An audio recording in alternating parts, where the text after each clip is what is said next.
好啦，咁咧我哋會繼續講啦，呢個2023年 DSE BAFS 第5題啦，講到去月報啦。咁咧月報咧就選答一題啦，咁我哋咧都會拍晒2題嘅片，咁呢一段片相對會長啲，因為咧我哋會講晒第5題咧 ABCDE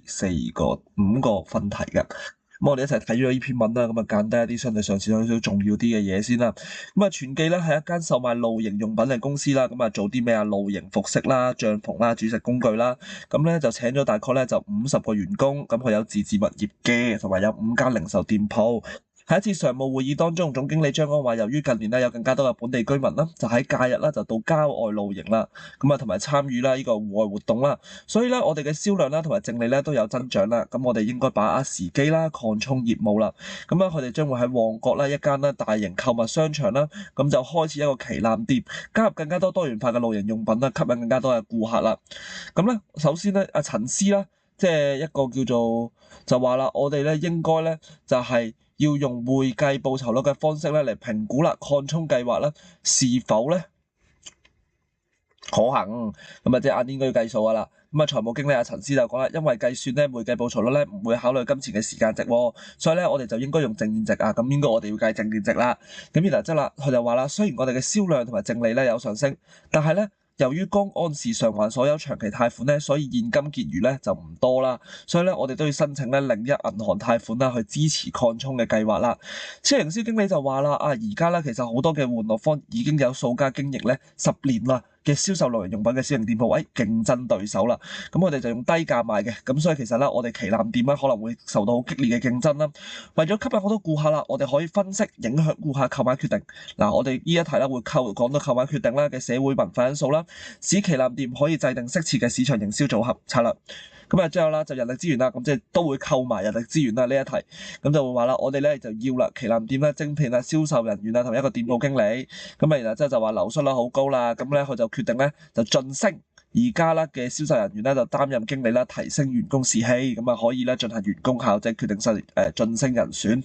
其實咧每一段咧都可以估到咧，未睇題目咧睇完呢個段落咧，其實都知道咧佢會出啲咩，有啲咩問題啦，會有扣到財務啦，會扣到市場啦，會扣到人力啦。OK， 好啦，咁我哋睇下啦。首先啦，除咗啦。咁啊睇 A 先啦，第一題咁啊 A 啊5A啦，除咗陳思指出嘅原因之外，舉出另外一個原因，點解阿全記應該要用淨現值方法，而非會計報酬率方法嚟擴充呢個計劃？咁頭先阿陳思咧，我話減低咗噶啦，佢就話咧，因為咧人哋咧就冇計考慮金錢嘅時間值，咁所以咧如果咧你答咗咧金錢的時間值咧，咁咧佢就會好無情咁打個交叉俾你，因為咧寫到明啦，除了陳思指出的方法以外啊嘛，咁所以咧睇呢篇文咧就好重要嘅。唔睇嘅話咧，有機會錯，因為咧，如果你好睇完啦，你就直接話答啦，因為咧淨現值方法有計算咧呢個嘅時間值啦，咁然後之後咧就即刻錯咗啦。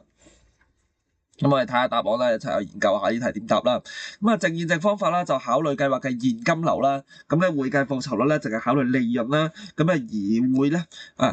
計算利潤啦，可能被操控啦，咁啊，所以其實咧，我哋咧即係實實在在啦，現金咧係最好嘅嘢。咁啊，淨現值方法咧就係計出你嘅現金流入、現金流出啦，會計報酬咧就計下你賺咗幾多利潤嘅。咁所以咧，相對上咧，淨現值方法較好啦。咁另外啦，淨現值咧可以計劃對公司嘅增值，因為咧我哋透過咧淨現值咧，我哋一係咧就加幾多錢，一係減幾多錢。咁啊加啦就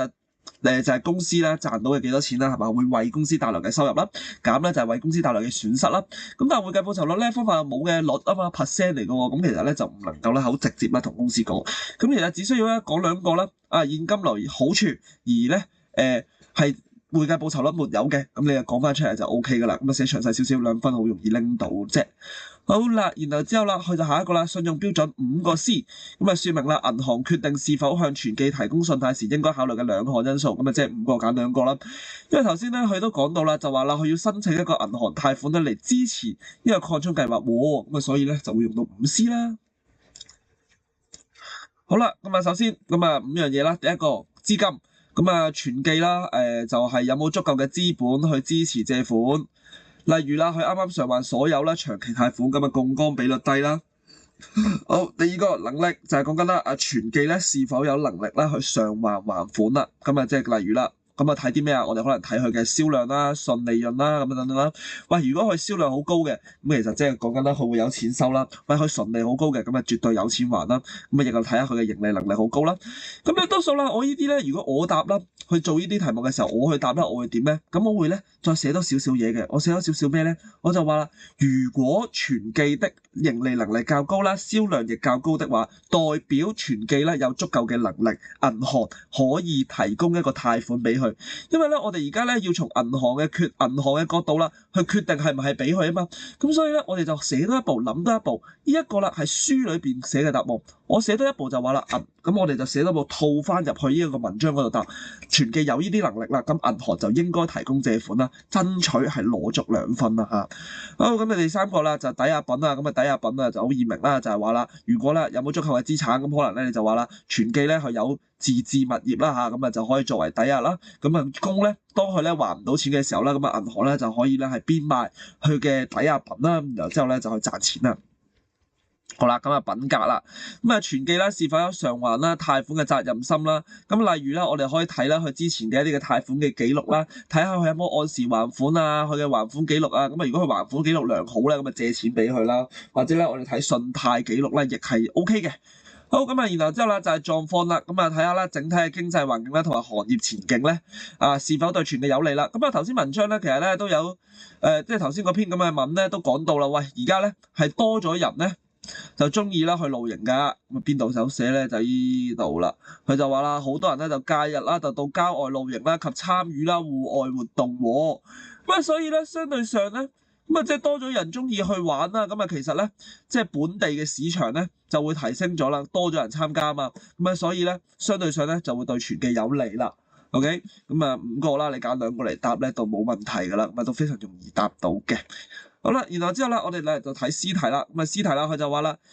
解釋影響全記顧客購買決定嘅2項社會文化因素。咁啊，你唔好寫錯啦，係社會文化因素啊，2大類裏邊。咁啊，第一個咧就係文化啦，咁啊信念啊、價值觀啊、習慣。例如啦，而家咧啲人咧就啦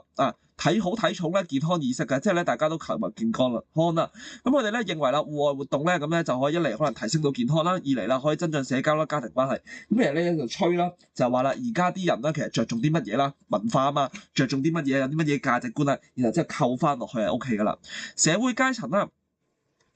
例如啦，就有職業啊、教育程度啊、收入等等啦。咁啊，例如啦，社會階層較高咧嘅顧客啦，就係會選購咧有品牌啦，同埋質素較高嘅露營用品啦。咁你話啦，社會階層較低啦，或者收入較相對上低少少嘅人啦，咁可能咧佢哋咧就會揀一啲咧平啲嘅一個嘅露營用品啦。咁啊，參考團隊啦，例如啦，顧客啦喺購買露營用品之前啦，就會尋求朋友啊、家人啊或者其他用家嘅意見同建議啦。即係咧，佢會問下你 friend，哎呀，你有冇去露營啊？有嘅。哎呀，咁你有嘅話咧，咁咧你就可能就會問下佢邊隻牌子好啦。咁啊，呢啲咧都係影響到嘅。咁呢一題咧，相對上咧就未必咧好完全扣到落全記嗰度。不過咧都盡量扣啦，因為咧其實佢主要嘅問題都係問你咧，全記顧客即係賣呢個露營產品嘅嗰啲客人咧，佢哋咧喺當佢購買呢啲嘢嘅時候咧，嘅2項社會因素嘅啫。好，咁啊，第4個 D 題啦，咁啊建議旗艦店啦喺激烈競爭之下啦，我哋咧就要吸引顧客啦嘅2項嘅產品策略啦，即係我哋咧係針對性啦喺產品嗰度做啦。咁啊有啲乜嘢咧？咁啊其實咧個答案咧都呢個咧相對上書可能未必有嘅。咁啊但係咧其實咧我哋諗一諗啦，其實我哋從種類啦、質素啦、服務啊、品牌啦，呢4樣嘢咧，我哋咧去提供一啲嘅更加好嘅嘢啦，咁樣吸引到啲顧客。咁啊，例如種類啦，就係於旗艦店啦售賣獨有嘅商品，例如從外地引入嘅產品。喂，外地引入嘅，咁啊其他鋪頭仔咧未必有得賣到嘅。咁啊，其實咧係咪我可以吸引到更加多嘅顧客啦，係嚟到我依間旗艦店度購物啦？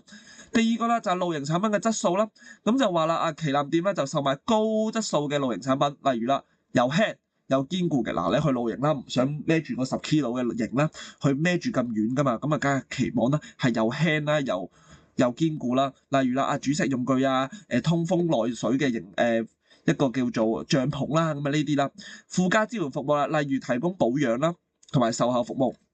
咁啊，例如啦，就係話啦，個帳篷啦，可能點樣去保養啦，或者咧帳篷啲骨啊生咗鏽啊嘅時候咧，咁啊點算啦？咁啊可以過去幫佢整翻啦，或者係旗艦店咧都可以有一啲嘅資訊站啦，咁啊即係額外嘅服務啦，咁啊教下佢哋啦點樣啦去保養呢啲嘅露營用品啦，介紹露營用品啦，介紹露營地點等等啦，提供一啲嘅特別啲嘅附加服務，吸引啲人去啦。咁啊，最後一個啦就係品牌啦，咁啊例如啦就建立一個露營用品嘅自家品牌啊，聯成品牌啦。咁啊例如啦，我哋咧開一個品牌啦，然後之後啦，就咪請啲人啦過嚟做代言啦，咁啊都係咁樣啦，咁啊吸引呢個知名度啦，咁然後就令到啦多啲人咧可能咧可以咧去咧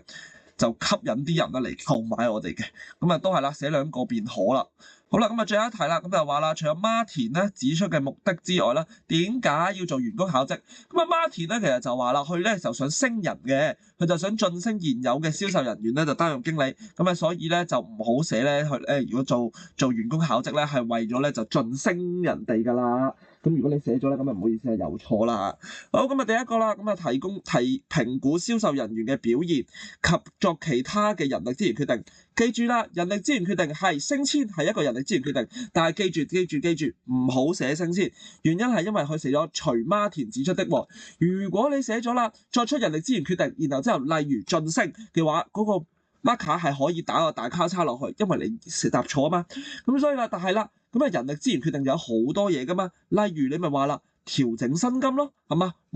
以挽留員工啊，減低員工流失率啦，咁呢個都係一個人力資源決定。只要你唔係寫晉升嘅，咁人哋都有機會即係都會俾分你啦。好，第二個啦，就辨識咧銷售人員咧佢強項同埋弱項啦。咁其實咧，從而咧去找出佢嘅培訓需要啦。例如啦，增加銷售人員對新款露營產品嘅知識啊。然後即係原來有個銷售人員咧就好係I人嚟嘅，唔識講嘢嘅，咁啊就好驚講嘢嘅。咁我哋可能咧就係上一啲啦點樣咧去講嘢啊，點樣去銷售啊，點樣推銷嘅一啲嘅課程啦。咁啊提供俾銷售人員啦，咁啊提升啦佢哋嘅知識啦。咁你俾一啲咧實在嘅例子去啦。嗱咁其實咧相對上咧佢又會俾高分啲嚟嘅。好，之後咧就係提升銷售人員啦對全季整體目標啦，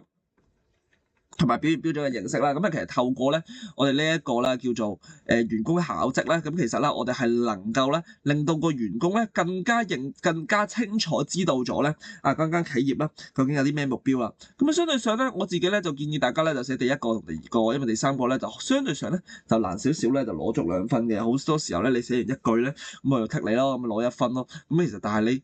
前邊呢啲啦，佢要剔分嘅話咧，咁啊剔你個 point 1分啦，解釋1分啦，咁其實都非常相對上咧就會容易啲咧，就拎到2分嘅，咁啊所以就係咁樣啦。